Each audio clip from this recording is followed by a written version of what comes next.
இந்த மாதிரி மசாலா கொடுத்து மீனை வறுத்து பாருங்கள். மசாலா கொஞ்சம் கூட உதிராமல் தவால கொஞ்சம் கூட ஒட்டாமல் சூப்பராக வரும். கம்மி விலையில் கிடைக்கிற சாதாரண மீன் கூட இந்த மாதிரி கொடுத்து வறுக்கும் போது செம்ம டேஸ்ட்டாக இருக்கும். கண்டிப்பாக ஒன்ஸ் ட்ரை பண்ணி பாருங்கள். எப்படி செய்கிறதுன்னு பார்க்கலாம். நான் இன்றைக்கி காணங்கத்தை மீன் எடுத்திருக்கேன். நார்மலாக எல்லாருக்குமே தெரியும் காணங்கத்தை மீன் கொஞ்சம் கம்மி விலையிலே கிடைக்கும். அதே மாதிரி இந்த மீன் கொஞ்சம் சக்க மாதிரி இருக்கும். நல்ல மசாலா கொடுத்து வறுத்தா தான் சாப்பிட டேஸ்ட்டாக இருக்கும். ஸோ மீனை இந்த மாதிரி நல்ல ஆழமாக கீரல் போட்டுக்கோங்க. எந்த மீனாக இருந்தாலும் ஃப்ரை பண்ணுறதுக்கு இந்த மாதிரி நெருக்கமாக ஆழமாக கீரல் போட்டு மசாலா கொடுத்து வறுக்கும் போது மசாலா உள்ளே இறங்கி சாப்பிட சூப்பராக இருக்கும். எல்லா மீனும் இதே மாதிரி கீரல் போட்டாச்சு. இருக்கட்டும், இப்போ இதுக்கு தேவையான மசாலாவை எடுத்துக்கலாம்.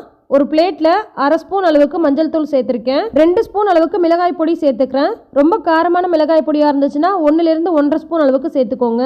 கூடவே 1 ஸ்பூன் அளவுக்கு மல்லிப்பொடி சேர்த்துக்கோங்க. நான் சொல்லக்கூடிய ஸ்பூன் அளவு பார்த்தீங்கன்னா டேபிள் ஸ்பூன் அளவு. 1/2 டேபிள் ஸ்பூன் அளவுக்கு மஞ்சள் பொடி, 2 டேபிள் ஸ்பூன் அளவுக்கு மிளகாய் பொடி, 1 டேபிள் ஸ்பூன் அளவுக்கு மல்லிப்பொடி சேர்த்துக்கிறேன். அடுத்து ஃப்ரெஷ்ஷாக பொடிச்ச மிளகு பொடி 1/2 டீஸ்பூன் அளவுக்கு சேர்த்துக்கிறேன். கூடவே 1/4 டீஸ்பூன் அளவுக்கு சீரக பொடி சேர்த்துக்கிறேன். 1/4 டீஸ்பூன் அளவுக்கு பெருஞ்சீரக பொடி சேர்த்துக்கிறேன், அதாவது சோம்பு பொடி. அடுத்து 1/4 டீஸ்பூன் கரம் மசாலா, தேவையான அளவுக்கு உப்பு சேர்த்துக்கோங்க. மஞ்சள் பொடி, மிளகாய் பொடி, மல்லிப்பொடி இது மட்டும் டேபிள் ஸ்பூன் அளவுக்கு சேர்த்துக்கோங்க.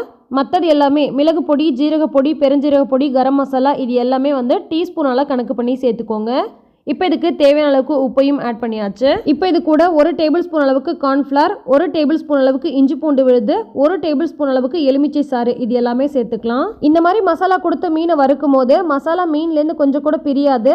அதே மாதிரி தவால ஒட்டாமல் இருக்கிறதுக்கு கருவேப்பிலை பொடி சேர்த்துட்டிங்க அப்படின்னாலும் உங்களுக்கு தவால ஒட்டாமல் வரும். ஒரு சில மீன் வகையில் டேஸ்ட் கொஞ்சம் கம்மியாக இருக்கிற மாதிரி இருக்கும். அந்த மாதிரி மீனை கூட இந்த மாதிரி மசாலா கொடுத்து வறுக்கும் போது செம்ம டேஸ்ட்டாக இருக்கும். கண்டிப்பாக நீங்கள் ஒன்ஸ் ட்ரை பண்ணி பாருங்கள், அப்போ தான் உங்களுக்கே தெரியும். இந்த காணங்கத்தை மீன் கூட அப்படி தான் கொஞ்சம் சக்கையாக இருக்கிற மாதிரி இருக்கும். ஸோ நல்ல மசாலா கொடுத்து வறுக்கும் போது தான் இந்த மீன் நல்லா டேஸ்ட்டாக இருக்கும். பீச் சைட்லாம் பார்த்தீங்கன்னா இந்த மீன் தான் அதிகமாக வறுத்து கொடுப்பாங்க. இந்த மாதிரி தான் மசாலா போட்டு வறுத்து கொடுப்பாங்க. அதனால தான் செம்ம டேஸ்ட்டாக இருக்குது. அண்ட் மசாலா போட்டு முடிஞ்ச வரைக்கும் 1/2 மணி நேரத்துலேருந்து 1 மணி நேரம் போல் நல்லா ஊற விட்டு அதுக்கப்புறமா இந்த மாதிரி பொரிச்சு எடுங்க. அப்போ தான் மசாலா உள்ளே இறங்கி உப்பு காரம்லாம் உள்ளே இறங்கி சாப்பிட சூப்பராக இருக்கும். எண்ணெய் நல்லா சூடானதுக்கப்புறமா மீனை ஒன்றொன்னா சேர்த்துட்டு மீடியம் டு ஹை ஃப்ளேமில் மெயின்டைன் பண்ணி வறுத்து எடுத்துக்கோங்க. ஒரு பக்கம் நல்லா வெந்து லைட்டாக கிறிஸ்பி ஆனதுக்கப்புறமா இன்னொரு பக்கம் திருப்பி போட்டு இன்னொரு பக்கம் நல்லா வெந்து நல்லா கிறிஸ்பி ஆனதுக்கப்புறமா வெளியெடுங்க.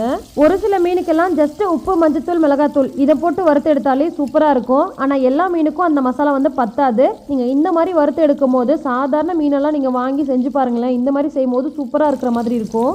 நல்லா ஆழமாக நெருக்கமாக கீரல் போட்டிருக்கனால ஒவ்வொரு பைட்ஸ்லையுமே நம்ம அந்த மசாலாவோட சேர்த்து சாப்பிட்றது நம்மளால ஃபீல் பண்ண முடியும். ஒரு சில தவால மீன் பொரிக்கும் போது மீன் ரொம்ப ஒட்டுற மாதிரி இருக்கும். அந்த மாதிரி வராமல் இருக்கிறதுக்கு நான் சொன்ன மாதிரி மீன் மசாலா போடும் போதே கொஞ்சமாக கருவேப்பிலை பொடி போட்டு பெசரி விட்டு அதுக்கப்புறமா மீன் பொரிங்க. அப்போ கொஞ்சம் ஒட்டாமல் இருக்கும். அப்படி இல்லைன்னா மீனை பொரிக்கும் போது எண்ணெய் ஊற்றிட்டு அதில் கருவேப்பிலையை தூவிட்டு அதுக்கப்புறமா மீனை பொரிச்சு எடுங்க. அப்பயும் உங்களுக்கு ஒட்டாமல் வரும்.